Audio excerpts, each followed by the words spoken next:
रेश्मा क्रिएशनमध्ये माझा सर्वांना नमस्कार। मी रेश्मा कुलकर्णी बोलते। आज मी तुम्हाला एक स्टोरी सांगते। एक श्रीमंत माणूस असतो, त्याच्या पायात खूप भारी बूट असतात आणि तो शंकराच्या देवळापाशी येतो।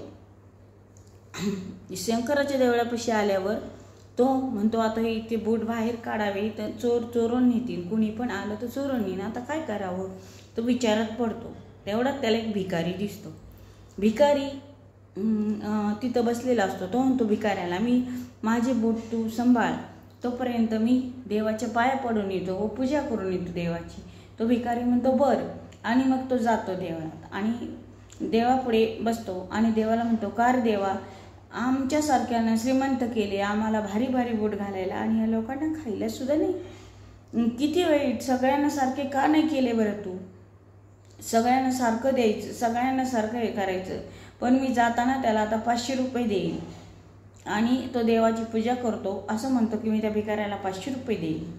आणि तो तिथून येतो, बाहेर येतो, तो पाहतो भिकारी नाही आणि बूट पण नाही। तो मग पुढं चालत राहतो आणि त्याला एक चप्पलवाला दिसतो, त्याच्याकडे त्याचेच बूट दिसतात। तो म्हणतो, हे बूट कुठून आणले तू सांग। तो काही केल्या सांगत नाही लवकर आणि तो म्हणतो सांग।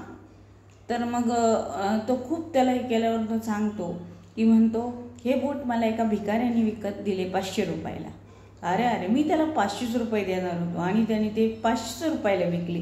त्याच्या नशिबात तेवढेच होते आणि देवाने का बरं असे सगळे सारखे नाही केले, कारण प्रत्येकाच्या वृत्त्या वेगळ्या वेगळ्या असतात। ह्याची चोरटी वृत्ती होती, यांनी चोरले नसते तरी मी याला 500 रुपये दिले असते, पण त्याच्या मनात वाईट विचार आला की हे चोरून आपल्याला 500 रुपये मिळतील। अशा प्रकारे आपल्या कर्माचंच मिळतं, पण लोक चोरी करतात, अजून काही वाईट प्रकारे पैसे मिळवतात, असे चांगले नाही। जे नशिबात असेल तेच मिळते। त्याला ते 500 रुपयेच देणार होता आणि त्याला ते 500 रुपयालाच त्याने बूट विकली।